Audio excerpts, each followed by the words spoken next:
사도행전 8장 1절부터 8절까지 있는 말씀 우리 함께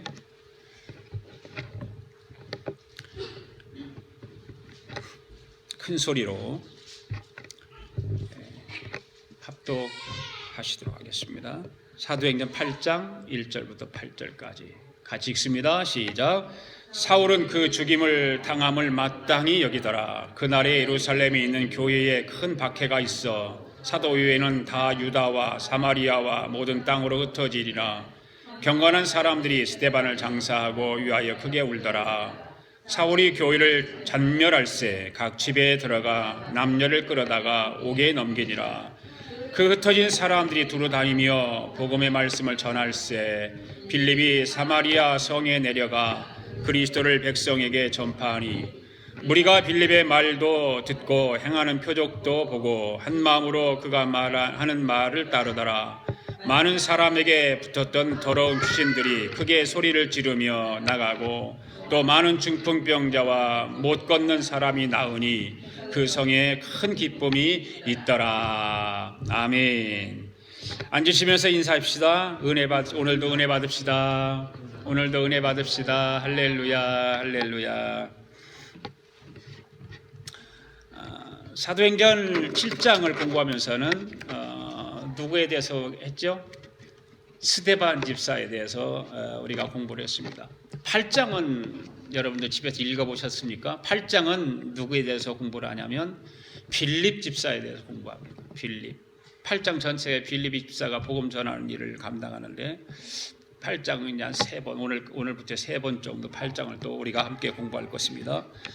증인들의 이야기 23번째 오늘 성경 본문의 말씀은 흩어져서 전도하는 성도들이라고 하는 제목으로 말씀을 드리려고 합니다. 오래전에 대우그룹의 김우종 회장이 있지 않습니까? 그 대우그룹 김우종 회장이 책을 한 권 썼는데 그 책 제목이 무슨 제목이 기억나세요, 여러분들? 세계는 넓고 할 일은 많다라고 하는 그런 제목의 책이었습니다. 이 책이 출간한 지 얼마 안 돼서 베스트셀러가 되었죠. 김우종 회장은 기업을 경영하는 그런 사람 입장에서 오늘의 세계를 바라보면서 그 책을 쓰게 되었다고 합니다. 이 제목을 세계는 넓고 할 일은 많다라고 하는 이 책 제목을 우리가 한번 생각하면서 그렇다면 전도자의 사명을 받은 오늘 우리는 세계를 어떻게 봐야 될까라고 하는 것입니다. 저는 이렇게 얘기를 해봤어요. 세계는 넓고 전도할 사람은 많다. 네. 또 한 가지는 때는 급하고 전도해야 할 사람은 많다. 네. 그렇게 한번 생각을 해보았습니다. 하나님께서 우리를 구원해 주시고 교회를 세우신 목적과 이유는 전도하고 선교하기 위해서 교회도 세우시고 우리를 불러서 일할 사람으로 세워주신 것입니다. 그러므로 모든 교회와 성도들은 때를 얻든지 못 얻든지 전도하기 위해서 노력하고 또 노력해야 될 줄로 믿습니다.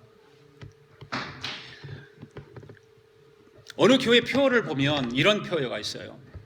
모이면 기도하고 흩어지면 전도하는 교회. 교회 표어가 그렇습니다. 이 표어를 이렇게 생각하고 보면서 참 예수님이 얼마나 기뻐하실까. 가장 예수님이 기뻐하시는 그런 교회 표어가 되겠다. 그런 생각을 했어요. 왜 그럴까요? 예수님께서는 기도하는 것과 전도하는 것을 가장 기뻐하시기 때문에 그렇습니다. 네. 교회는 열심히 모이면 기도하고 예배드리고 성경 공부하고 교제하는 것도 힘써야 하지만 날마다 마음을 같이하여 성전에 모이기를 힘써야 하고 또 영혼 구원의 열정을 가지고 나가서 매일 전도하기를 힘써야 하는 것입니다. 사람은 육신의 몸이 건강하도록 위해서 많은 운동도 하고 좋은 음식도 먹습니다. 그것은 비크리스찬들이나 우리 교회를 다니는 크리스찬들이랑 똑같습니다. 사람이라면 건강하기 위해서 많은 운동도 하고 좋은 음식, 영양가 있는 거 찾아서 먹습니다. 그런데 난 크리스찬들과 다른 것이 하나가 있습니다. 그것이 뭘까요? 바로 영혼의 건강이라고 하는 것입니다. 신앙의 건강입니다. 넌 크리스찬들은 영혼의 건강에 더 관심 없습니다. 거기에는 전혀 운동도 하지 않고 좋은 음식도 먹지 않습니다. 거기에 대해서 어떤 새롭게 뭔가 도전을 갖지도 않습니다. 신앙의 그 건강에 대해서 전혀 관심이 없습니다. 그러나 우리 기독교인들은 육체의 건강도 중요하지만 영혼의 건강과 내 신앙의 건강도 함께 힘쓰고 노력해야 되는 것입니다. 그렇다면 영혼의 건강과 신앙의 건강을 위해서 어떻게 해야 될까? 눈치 빠른 사람 벌써 다 알겠죠? 바로 전도하는 거예요. 기도하고 예배 드리고 말씀의 묵상이 우리 영혼과 신앙을 건강하게 하기도 하지만 더 중요한 것은 우리 영혼과 신앙의 건강은 복음을 전하는 것입니다. 여러분, 기독교 역사상 최고의 순교자가 누구죠? 우리 열대 공부했잖아요. 세 주 동안에 열심히 말씀을 공부했잖아요. 스데반 집사죠. 기독교 최초의 순교자가 스데반 집사입니다. 그렇다면 기독교 역사상 최초의 선교사는 누구일까? 오늘 본문에 나오는 빌립 집사입니다. 그분도 집사예요. 스데반도 집사였다면 세계 최초의 선교사인 빌립도 집사인 것입니다. 그들의 모습을 보면서 오늘날 집사 직분에 대한 개념과 인식이 절대적으로 바뀌어야 할 필요가 있다. 보통 우리는 집사에 대한 직분과 개념과 인식이 어떻게 가지고 있는가? 우리 아가페 교회 집사 이상의 직분을 가진 사람들은 하나님께서 나에게 주신 집사의 본분이 무엇인가를 바로 알아서 사명을 온전히 감당하는 저와 여러분 되기를 바랍니다. 오늘은 선교주일 있잖아요.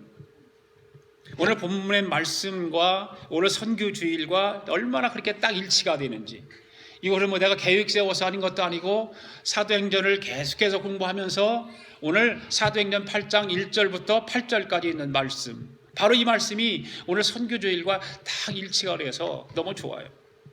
오늘도 본문의 말씀을 통해서 증인들의 이야기 23번째 말씀을 드리는데 세 가지로 오늘도 말씀을 드립니다. 오늘도 정신을 바짝 차리고 하나님의 음성에 듣는 귀한 시간 되기를 바랍니다. 첫 번째로, 왜 모든 땅으로 흩어지게 했을까? 왜 모든 땅으로 흩어지게 한 이유, 한번 우리가 생각해 보기를 원해요. 1절 말씀 읽습니다. 시작. 사울은 그가 죽임 당함을 마땅히 여기더라. 그날이 예루살렘에 있는 교회에 큰 박해가 있어 사도 외에는 다 유대와 사마리아와 모든 땅으로 흩어지니라. 이 말씀을 보면 그날에라고 하는 말이 있잖아요. 그날에 언제일까요?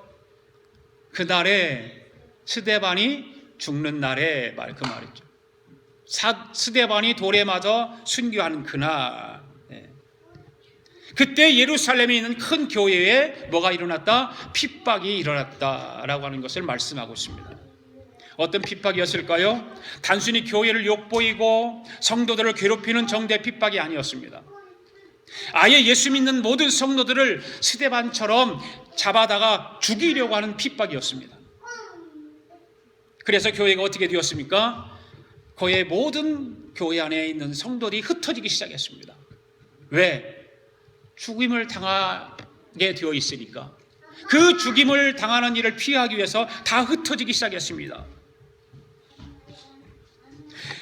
교회가 흩어지게 된 이유는 교회와 성도들이 핍박이 가해졌기 때문에 흩어지기 시작했어요. 그런데 이러한 사실을 알고 보면 교회와 성도들에 대한 하나님의 뜻이 있었다라고 하는 것을 우리는 본문 말씀을 통해서 보면 알 수가 있습니다. 하나님의 뜻과 하나님의 경륜과 하나님의 계획과 뜻하신 바가 있기에 예루살렘에 모여있는 성도들을 그 핍박을 통해서 흩어버린 거예요. 하나님께서. 본래 우리 예수님께서는 하늘로 승천하실 때 하신 말씀을 우리는 기억할 것입니다. 무슨 말씀하셨습니까? 너에게 성령을 선물로 주시겠다. 사도행전 1장 8절 말씀 우리 다 아시지만 다시 한번 읽어볼까요? 시작. 오직 성령이 너에게 임하시면 너희가 권능을 받고 예루살렘과 유대와 사마리아와 땅끝까지 이르러 내 증인이 되리라 하시니라. 그리고 마가복음 16장에 가면 이런 책, 너희는 온천에 다니면 만민에게 복음을 전파하라, 이런 말씀이 있어요. 여러분, 주님께서 성령을 선물로 주신 목적이 무엇입니까? 예루살렘과 유대와 사마리아와 땅끝까지 이르러 복음을 전하는 것입니다. 온 천하에 다니며 복음을 전하는 것입니다. 아멘. 그런데 성령 받은 성도들이 자발적으로 주님께서 말씀하신 그 말씀을 받들어서 전도 사명을 감당하기 위해서 좀 모든 지역으로 흩어져야 되는데 흩어지지 않았다는 거죠. 그저 예루살렘에만 머물러 있었습니다. 그래서 하나님께서 교회에 핍박을 가하셔서 강제로 유대와 사마리아와 모든 지역으로 흩어지게 만드시는 거죠. 이게 정말 하나님의 계획은 우리는 아무도 알 수가 없습니다. 이처럼 은혜 받은 저와 여러분들이 복음을 전하는 일에 자발적으로 나가서 전하지 않으면 바로 초대교회에 일어났던, 사도행전에서 일어났던 그런 핍박을 통해서 강제로 흩으신다는 사실이에요. 흩으신다. 바로 하나님의 방법은 이런 것입니다. 핍박을 가해서라도 복음을 전하게 하시는 하나님의 기쁘신 뜻이 있다라고 하는 것을 우리는 알아야 되는 것입니다. 2절과 3절 말씀 또 읽겠습니다. 시작. 경건한 사람들이 스데반을 장사하고 위하여 크게 울더라. 사울이 교회를 잔멸할세 각 집에 들어가 남녀를 끌어다가 옥에 넘기니라. 여러분, 스데반 집사를 돌로 쳐서 죽이는 그 일에 바로 그 앞에서 누가 보았습니까? 사울이라고 하는 청년이 그것을 보았습니다. 그런데 사울이 돌에 맞아 죽어가면서도 생각하는 거죠. 사울이 그것을 지금 스데반 집사가 돌에 맞아 죽어가고 있습니다. 그러면서 그 스데반 입에서는 용서를 외치고 평화로운 얼굴을 하고 그런 것을 그 스데반의 천사와 같은 얼굴을 했다라고 하는 것을 누가 보고 있습니까? 이 사울이라고 청년이 보고 있습니다. 근데 사울이라는 청년이 그 광경을 보면서 아까 줬잖아요.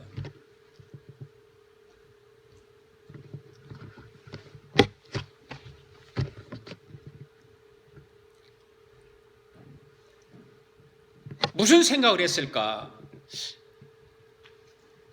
스데반이 말하고 있는 그 복음 안에 무엇인가 있을 것이다. 네. 무언가 저 안에 참된 진리가 있을 것이다. 그런 생각을 하지 않았을까요? 그냥 생각해보는 거예요. 상상해보는 거예요. 그 돌로 치는 그 자리에 함께 돌로 치고 있는 사울이라고 하는 청년 마음속에 그 스데반 집사의 죽어가는 그 모습을 보면서 그 얼굴에 나타나는 광경, 마음 씀씀이 말하는 것, 이런 걸 보면서 그런 생각을 했을 것 같아요. 그런데 그런 생각을 하고 있는 사울에게 백성들은, 사람들은 계속해서 소리를 지르잖아요. 돌로 쳐 죽이라고, 돌로 쳐 죽이라고. 그 소리가 자기 양심의 소리가 속으로 들리는 거예요. 거기에 묻혀서 그 사람들의 귀를 외치는 말에 듣고서 사울도 어떻게 할 수가 없으니까 그냥 스데반이 죽임을 마땅히 생각하는 거죠. 사람들의 함성 소리에, 사람들의 그 아우성 소리에 사울이라고 하는 청년도 어쩔 수 없이 그런 일을 저지르고 마는 것입니다. 여러분, 우리가 한번 생각해 봅시다. 사람이 자신의 양심이 반하는 그런 생각을 하게 되면 그 생각이 옳다라고 하는 것을 증명하기 위해서 어떤 행동을 할까요? 더 극단적인 행동을 하잖아요. 자기 양심에 꺼리끼는 일을 하고 있어. 그런데 그것을 증명해 보이려고 하는, 더 그게 바르게 증명해 보이기 위해서 더 극단적으로 행동할 때가 많습니다. 바로 사울이 그런 일을 한 것이죠. 3절 말씀에서 보십시오. 그는 교회를 잔멸하기 위해서 각 집에 들어가 믿는 남녀들을 끌어다가 어떻게 했다고요? 옥에 넘겨줬다. 이렇게 말하고 있습니다. 여러분, 사울은 모세 율법을 아주 신봉하는 사람입니다. 유대교의 열심당원입니다. 스데반을 죽이고 교회와 성도를 핍박하는 일의 주동자인 것입니다. 이러한 사울이 예수님을 믿고 변화되리라고는 누구도 생각하지 못했던 거 아닙니까? 그거 어떻게 예수 믿고 하나님의 일하는 사람으로 그렇게 세움받겠어요? 그런데 앞으로 사도행전 9장에 가면 8장이 끝나고 9장에 가서 이제 우리가 사울에 대해서 공부를 할 텐데, 그 9장에 가서 보면 성도들을 잡으러 다메섹 도상으로 가다가 다메섹 도상에서 부활하신 예수님을 만나지 않습니까? 그래서 거기서 예수님의 음성을 듣게 됩니다. 그리고 그 자리에서 사울은 엎드려지고 마는 거예요. 정신을 잃고 말아요.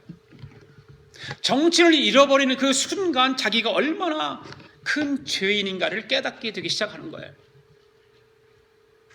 정신을 잃은 것이 단순히 정신을 잃은 것이 아니라 부활하신 예수님을 만나는 순간 성령께서, 하나님께서 그를 그렇게 죄인이라고 하는 것을, 예수를 믿는 사람들을 핍박하고 옥에 가두고 죽이고 하는 것이 얼마나 잘못인가를 깨닫게 하고 있는 것입니다.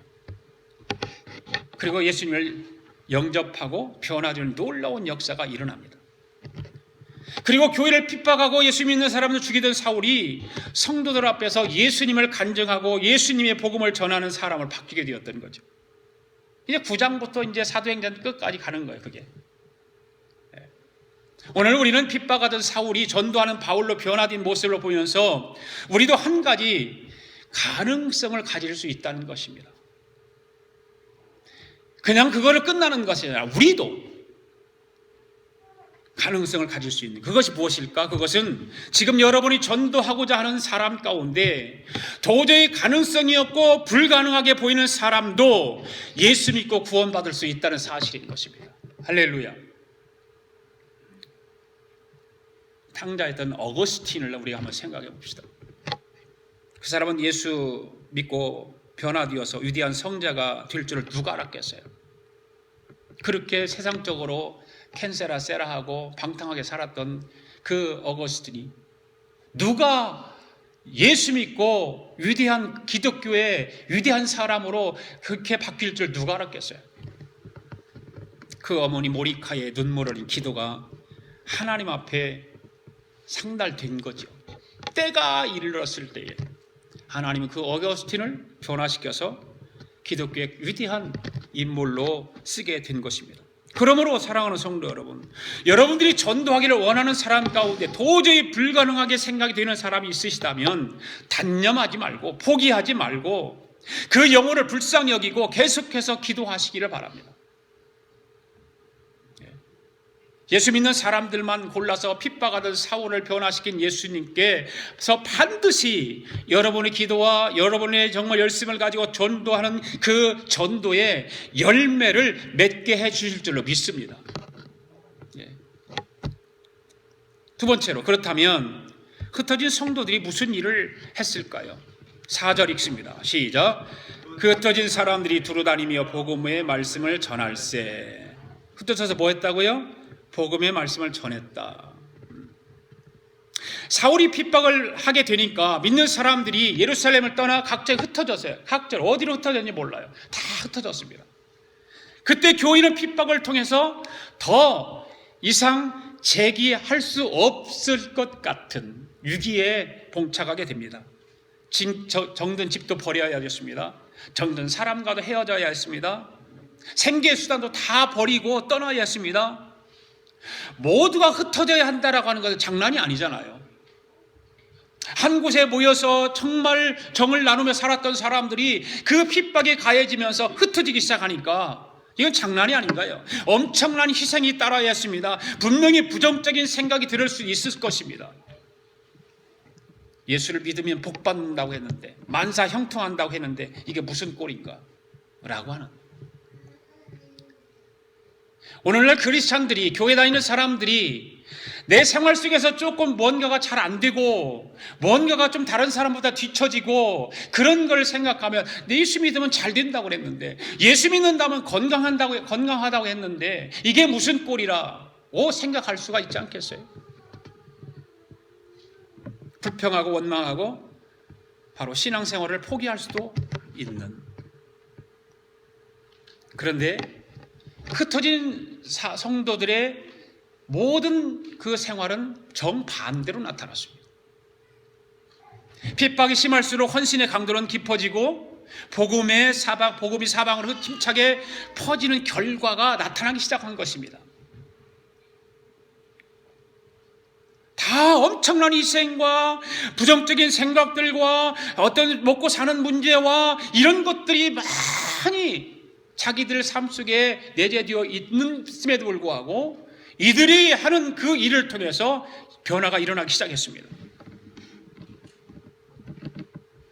그들은 과연 성령 받은 사람이었고 성령 충만한 사람이었습니다. 은혜를 받은 사람들이었습니다.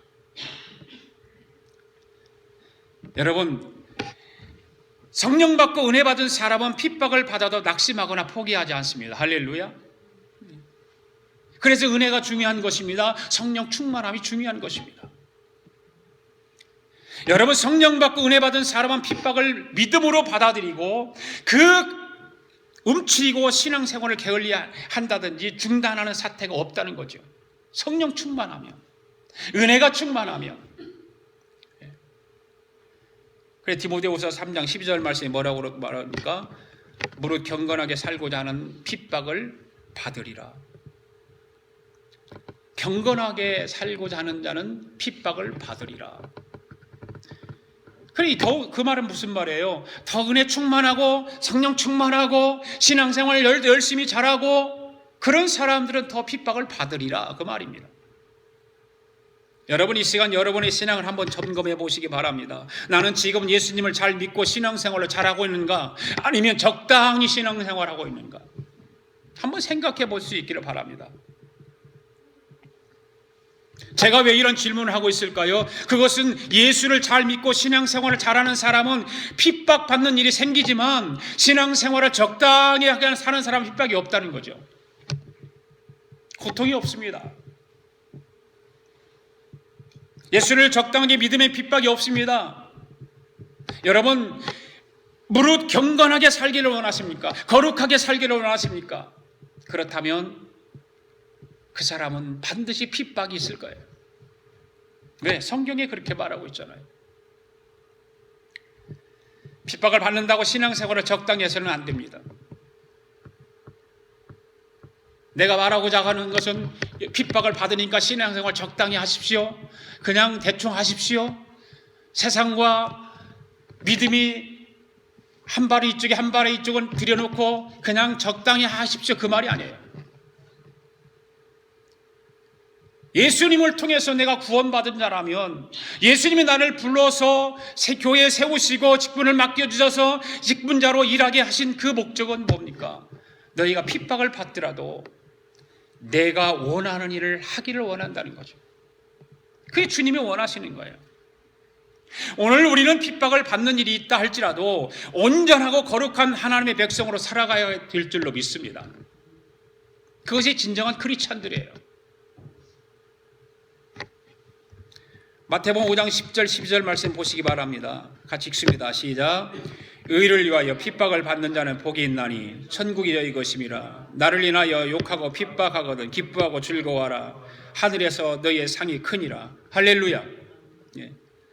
바로 앞에서 말씀하신 경건하게 살고자 하는 핍박을 받으리라고 하는 디모데후서 3장 12절 말씀에서 그것을 끝나는 것이 아니라 마태복음에 와서 보니까 의를 위해서 핍박을 받으면 복이 있다는 거죠.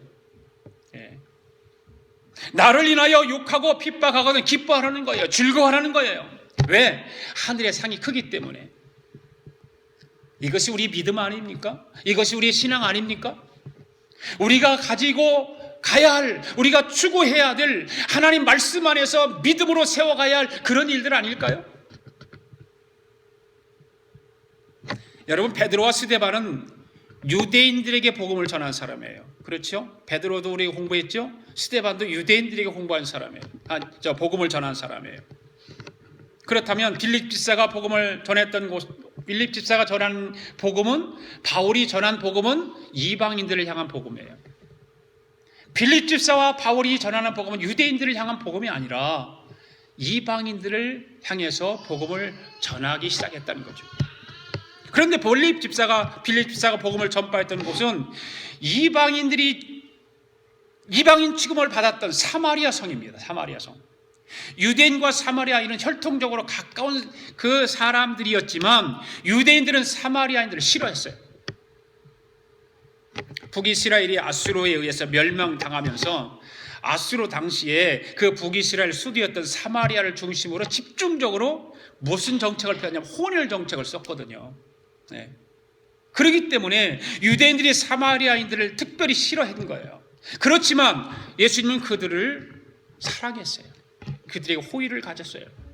그리고 그들의 구원에 깊은 관심을 가지셨다는 사실입니다.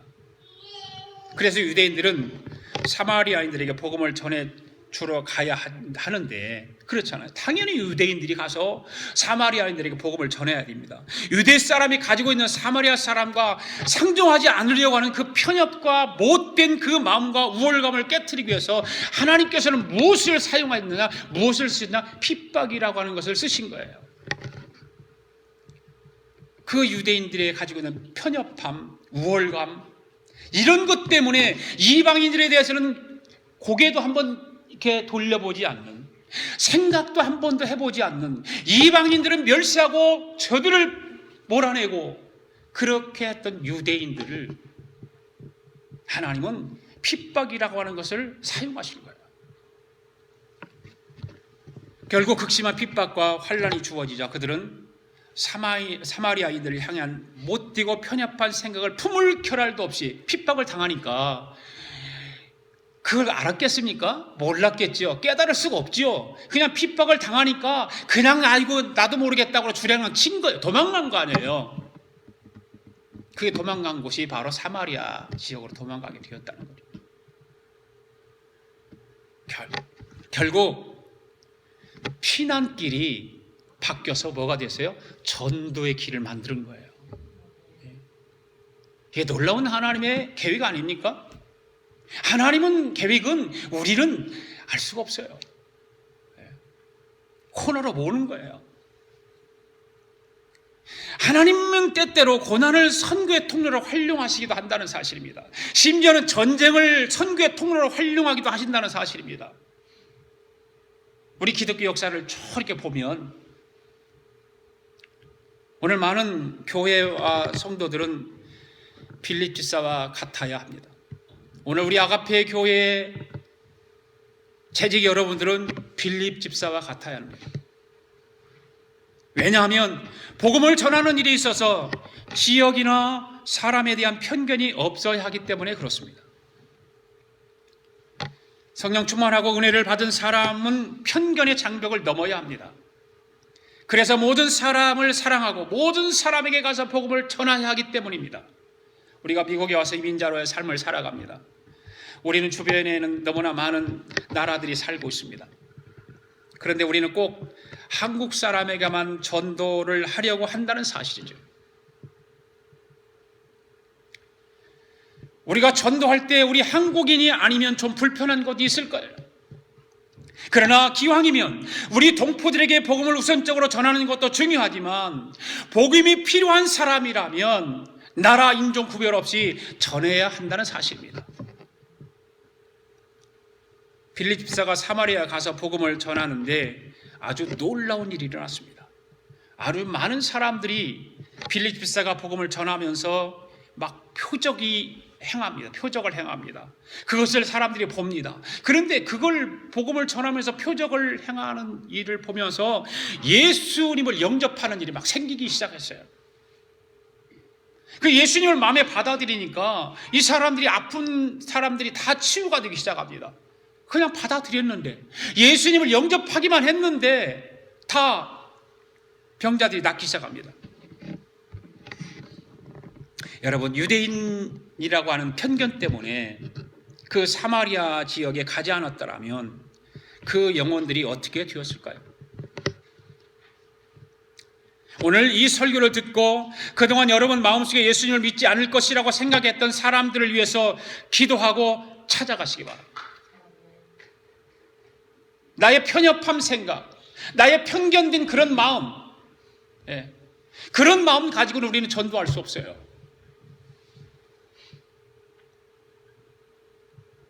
한두 번 가서 예수 믿으라고 얘기를 했든지 교회 나가고 얘기를 했든지 같이 함께 신앙생활 하자고 얘기했든지 한두 번 가서 얘기를 하고 그것이 먹히지 않으면 그냥 포기해버리는 참으로 나약한,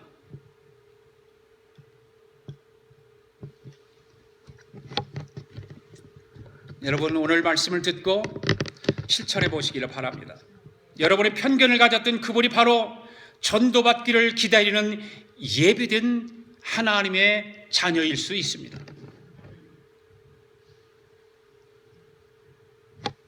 그렇다면 흩어진 성도들이 전도한 결과가 어떻게 일어났을까요? 7절 말씀 읽습니다. 시작. 많은 사람에게 붙었던 더러운 귀신들이 크게 소리를 지르며 나가고 또 많은 중병자 못 걷는 사람이 나으니 할렐루야. 여러분, 핍박을 받던 성도들이 흩어져서 유대와 사마리아 모든 지역으로 가서 복음을 전했습니다. 놀라운 일이 그런데 일어났어요. 그냥 복음만 전했습니다. 그래 놀라운 일이 일어났어요. 많은 사람들이 귀신이 들려서 고통을 당했는데 고통을 주던 귀신들이 복음을 듣는 순간 소리를 지르며 떠나갔습니다. 할렐루야. 이게 복음의 능력인 것입니다. 복음의 능력은 그래 살아 역사하는 것입니다. 참된 복음을 가진 사람은 주위 사람들을 행복하게 만들어줘요. 주위 사람들의 죄에 묶여있는, 질병에 묶여있는 것을 해방시켜주는 것입니다. 마음이 상한 자에게 위로를 주고 육신이 아픈 자를 일으켜주는 것입니다. 뭐가요? 복음의 능력이. 그래서 참된 성도가 가는 곳에는 변화가 일어나기 시작하는 거예요. 사회가 달라지고 모임이 달라지는 것입니다. 신비하게도 나가 가고 있는 그 모임이 분위기가 달라지는 것입니다. 그래서 그 모임이 상쾌해지고 어떤 창조적인 자유가 생기기 시작하고, 주님은 이런 말씀을 하시지 않습니까? 진리를 알지니 진리가 너희를 어떻게 하리라? 자유케 하리라. 병든 자에게 묶임에서 자유함을 누릴 것입니다. 죄악의 묶임에서 자유하게 될 것입니다. 어떤 세상적인 것 묶임에서 자유하게 될 것입니다. 진리를 통해서, 복음을 통해서. 복음이 있는 사람은 가는 곳마다 자유를 주는 거예요. 그곳에 가기만 하면 상처가 아물기 시작하고 불화가 없어지기 시작하고 가정과 교회가 행복해지기 시작하는 것입니다. 복음을 들고 가는 곳에는 이런 변화의 역사가 일어나는 것입니다. 그런데 여러분들은 어떻습니까? 그 좋은 기쁨의 소식, 그 복음을 여러분들 안에만 가지고 있고 다른 사람에게는 들려주지도 않고 변화시키고 치유의 역사가 일어나고 불행한 사람이 행복해지는 그 놀라운 복음을 여러분들 안에만 가지고 있을 거냐, 그 말이에요.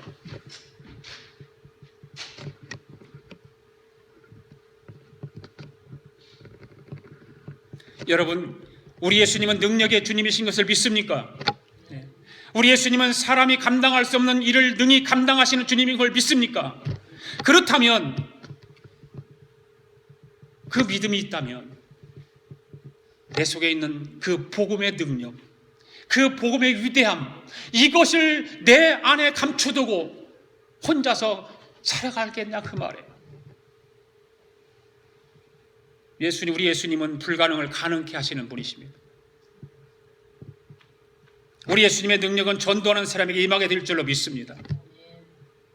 주님의 능력의 손이 여러분의 가정과 함께 하실 줄 믿습니다. 여러분이 경영하는 기업과 함께 하실 줄 믿습니다. 여러분이 직장과 함께 할 줄 믿습니다. 여러분이 자녀들과 함께 하실 줄로 믿습니다. 그렇다면 어떤 사람에게 우리 예수님의 손길이 함께 하실까요? 바로 전도하는 사람이에요. 전도하는 사람과 하나님의 그 귀하신 능력의 손길이 함께 하신다는 사실입니다. 여러분, 한국에 이랜드라고 하는 기업을 아실 것입니다. 그 기업의 사장 박성수 집사님은 기업의 철학이 있습니다. 그 기업의 철학은 뭡니까? 전도와 선교에 중점을 두고 시작했습니다. 지금은 대기업으로 성장했죠. 그 박성수 집사님의 기업의 목표를 전도하는 일과 선교하는 일에 목적을 두고 이 땅에 하나님의 나라가 확장되는 일에 목적을 둔 결과 주님의 그 위대한 손길이 그와 함께 했다는 거죠. 그래서 위대한 기업으로 성장하게 된 것입니다. 흩어진 성도들이 흩어져서 복음을 전했습니다. 그 결과 어떻게 무슨 일이 일어났습니까? 8절 말씀 읽습니다. 시작. 그 성에 큰 기쁨이 있더라. 할렐루야. 큰 기쁨이 있더라. 어둠과 죄악이 가득했던 사마리아 성에 큰 기쁨이 충만하게 된 것입니다. 뭐가요? 바로 복음이. 그 빌립사 한 사람이 사마리아 성에 들어가서 하나님의 복음을 전했더니 그 어둡고 캄캄하고 죄악이 가득한 그 사마리아 성에 기쁨이 충만했더라. 빌립사가 가는 곳마다 웃음이 터진 거예요. 기쁨이 생긴 거예요. 기쁨이 충만했더라. 신났다 그 말이 신났다. 네. 우리 말에 웃으면 복이 온다고 하잖아요. 웃으면. 그러니까 어떤 텔레비를 보니까 어떤 나이가 많이 들으신 할아버지예요. 그분은 젊었을 때부터 그냥 웃는 거 사람 만나면 하하하하 웃어요. 그냥 하하하. 그러니까 생각해 보니까 참 좋을 것 같더라고요. 그냥 웃는 거예요. 여러분 많이 웃으십시오. 네. 저와 함께 사는 내 룸메이트가 그렇게 웃음을 잘 웃거든요. 잘 웃어요. 저 사람은 얼마나 잘 웃는지 몰라요. 한 번 웃으면 이틀 생명이 연장된다고 그러잖아요. 많이 웃기도 하고 웃으시기를 바랍니다. 여러 사람들과 같이 웃으면 혼자 웃는 것보다 3배 효과가 나타난대요. 그래서 코미디언들이 오래 살겠다 그런 생각을 해요. 자기도 웃고 다른 사람도 웃기니까. 그리고 여러분 복음 안에는 바로 기쁨과 웃음이 내포되어 있어요. 그 복음이 있는 곳에는 기쁨이 충만하게 되게 되는 거예요. 환경이 좋아서 기쁜 것이 아니에요. 본문에 나오는 빌립사를 비롯해서 초대교회 전도자들을 보십시오. 그들이 처한 그 상황, 환경은 도저히 기뻐하지 못할 상황이잖아요. 기뻐할 수 없는 그런 환경인 것입니다. 믿는 사람들을 죽이려고 곳곳에서 간첩을 파송하고 스파이가 깔려 있고 그런 상황입니다. 그런 상황에서 그들에게 무슨 기쁨이 있겠습니까? 그런데 저들은 자기들 안에 있는 그 복음 때문에 기쁨이 있었어요. 즐거움이 있었어요. 더 나아가서 다른 사람 기쁨도 주기도 했어요. 그것이 여러분 진짜 믿음인 줄로 믿습니다. 진짜 성도인 줄로 믿습니다. 그래서 사도 바울이 무슨 말을 합니까? 항상 기뻐하라. 항상 기뻐하라. 이 말은 무슨 말이에요? 고난 중에도 기뻐하라는 거예요. 내가 환경이 기뻐할 수 없는 환경이지만 기뻐하라는 거예요. 왜? 내 안에 복음이 있기 때문에, 내 안에 예수님이 있기 때문에 기뻐하라는 거죠. 복음이 있는 자는 항상 기뻐할 수 있습니다. 왜 그럴까요? 인생 가치관이 다르기 때문에 그래요. 복음이 있는 사람과 복음이 없는 사람의 인생 가치관이 다릅니다. 여러분은 어떻습니까?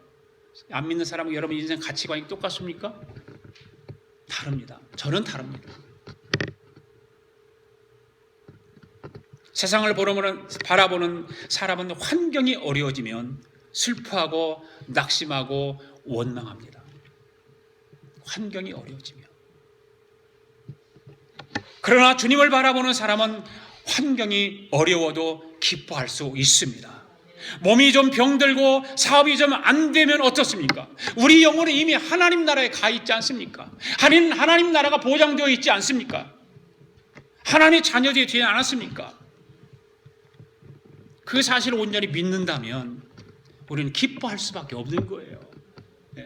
입가에 미소를 잃지 말고 미소를 짓고 살아가세요. 왜? 내 안에 예수님이 계시니까.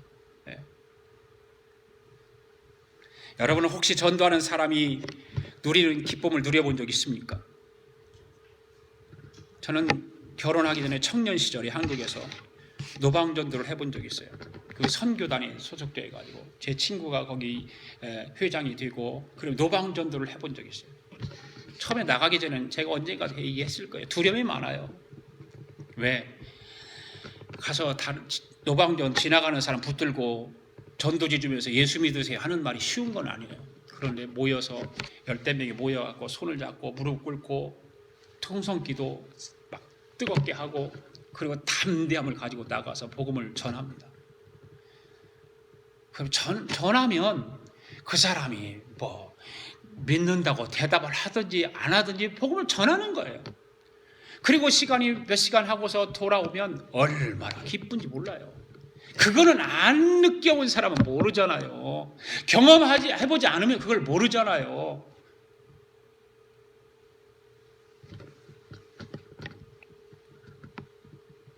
전도하면 핍박이 있는 것이 아니라 전도하는 사람만 누리는 기쁨이 있습니다. 전도하는 사람은 복음을 전하라고 하는 주님의 말씀에 순종해서 기쁘고, 전도를 받는 사람은 생명의 복음을 받음으로 구원을 받아서 기쁜 것입니다. 할렐루야. 사랑하는 성도 여러분, 2015년도가 이제 한 달 반 남았습니다. 여러분들이 하나님과 약속하고 송구 영신 예배 때 연초에 한 명씩 전도하기로 작정하지 않았습니까? 1년 동안 뭐 했습니까?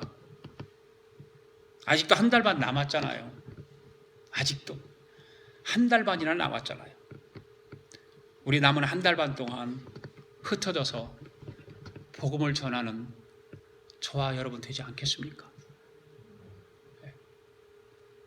주님이 원하시는 그 복음 전하는 일을 우리는 그냥 귀뚱으로 알아듣고 한 번도 써내기는 했는데 누군가에게 예수 믿으십시오, 함께 교회 나갑시다라고 한 번도 말해본 적도 없이 지금까지 왔다면 우리는 주님 앞에 얼마나 부끄러운 사람일까요? 남은 한 달 반 동안 우리 한번 힘써 보시기 바랍니다. 그리고 열매가 있기를 바랍니다. 기도하겠습니다. 고마우신 하나님 아버지, 우리는 하나님과 전도하기로 약속해놓고 지금까지 신앙생활을 아무 의미 없이 전도하지 못하고 여기까지 왔습니다. 오늘도 하나님 아버지의 귀하신 말씀으로 전도할 수 있도록 은혜를 받게 하시고, 하나님 아버지의 말씀을 우리의 마음으로 받아 우리의 신앙생활 가운데서 전도를 실천하며 살아갈 수 있도록 성령님께서 능력을 주시기를 원합니다. 주님께서 우리를 주님의 백성으로 부르시고 인도해 주셔서 구원받은 자로 살아가도록 은혜를 베풀어 주심을 감사드립니다. 이제 구원받은 자답게, 직분을 맡은 자답게 복음을 전하는 삶을 살기를 원합니다. 복음을 전하는 자의 기쁨을 체험하게 하시고, 빌립 집사가 사마리아 성에 가서 복음을 전했을 때에 그 성에 기쁨이 가득했던 것처럼 우리가 나가서 복음을 전하여 이웃의 가정에 기쁨이 가득하게 하고, 내가 다니는 직장에 복음을 전하여 그 직장에 웃음이 가득하게 하도록 전도자의 삶이 우리의 신앙생활이 되도록 성령님 힘과 은혜와 믿음을 주시옵소서. 이제 2015년도 남은 한 달 반 동안 전도하는 일에 열심을 다하여 하나님과 약속한 바를 지킬 수 있도록 믿음과 열심을 주시옵소서. 일주일에 단 1시간이라도 전도에 투자할 수 있도록 사랑하는 성도들의 삶을 축복하여 주시옵소서. 감사드리며 예수님의 이름으로 기도하옵나이다. 아멘. 우리 다 일어나셔서 함께 찬양합니다.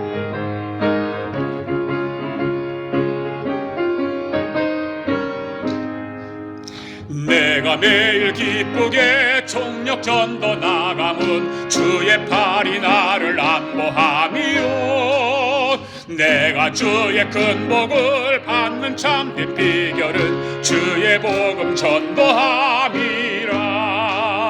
성령이 계시네, 아가페 교회 함께 하시네. 총력 전도하면서 밤낮 기뻐하는 것 예수 성령 함께 함이라. 나는 죄에 빠져서 전도하지 못할 때 예수 십자가를 지고 오셨네. 우리 교회 오셔서 전도 능력 주시고 부흥의 길 열어주셨네. 열심히 전도해 할렐루야 영광 돌리세. 정력 전도하면서 십자가를 지는 것 남은 고난 채우미로다. 나와 동행하시고 모든 문제 아시니 나는 전도 사명 완수하겠네. 내가 기쁜 마음으로 정력 전도 행함은 주님 재림 임박함이라. 죽도록 중성에 함께 나가 전도합시다. 많은 사람 오는데 돌아오게 한 자는 별과 같이 빛날 것이라. 전도받고 온 사람 성령 감동하셔서 영혼 구원 주님 책임지신다. 내가 오직 할 일은 정력 전도함으로 주의 복음 듣게 함이라. 죽도록 중성에 정력으로 전도합시다. 추수할 건 많은데 일꾼심이 적으니 아가페 교회 열심 내요. 죽도록 중성에 정력으로 전도합시다. 추수할 건 많은데 일꾼심이 적으니 아가페 교회 열심 내여라. 하나님 아버지 감사합니다. 오늘도 주께서 우리에게 은혜 베풀어 주시고 또 그 은혜를 받을 수 있도록 주의 전으로 불러주시고 또 귀한 예물을 하나님 앞에 이렇게 봉헌에 올릴 수 있도록 함께하여 주셔서 감사합니다. 사랑하는 성도들이 이 시간 정성을 다하여 하나님 앞에 올려드린 귀한 예물 우리 주님 받아 주옵소서. 하나님이 약속하신 하늘의 신령한 복과 이 땅의 기름진 복으로 채워 주시옵소서. 하나님의 교회가 정말 열심히 전도하고 선교하는 일에 잘 사용되어지도록 성령님 이 물질을 축복하여 주시옵소서. 사랑하는 성도들의 헌신과 충성과 봉사를 받으시고 하늘의 해와 같이 빛나게 하여 주시옵소서. 아버지 하나님께서 하나님의 교회가 목표를 가지고 나아가는 그 선교하는 일에 우리 주님께서 물질의 부족함이 없도록 넘치도록 채워주셔서 하나님의 영광을 높일 수 있도록 은혜 베풀어 주시옵소서. 지금은 우리 주 예수 그리스도의 은혜와 하나님 아버지의 극진하신 사랑과 성령님의 감동감화 충만하신 역사가 오늘 초대교회에 흩어져서 전도하는 하나님 성도들의 그 삶을 바라보면서 우리도 흩어져 전도하기로 다짐하고 돌아가는 사랑하는 성도들 머리 위에와 성도들의 가정과 직장과 경영하는 기업 위에와 우리가 살고 있는 이비합중국과 하나밖에 없는 우리 조국 위에와 주의 이름으로 모이는 교회 위에 지금으로부터 영원토록 함께 하시기를 예수님의 이름으로 축원하옵나이다. 아멘.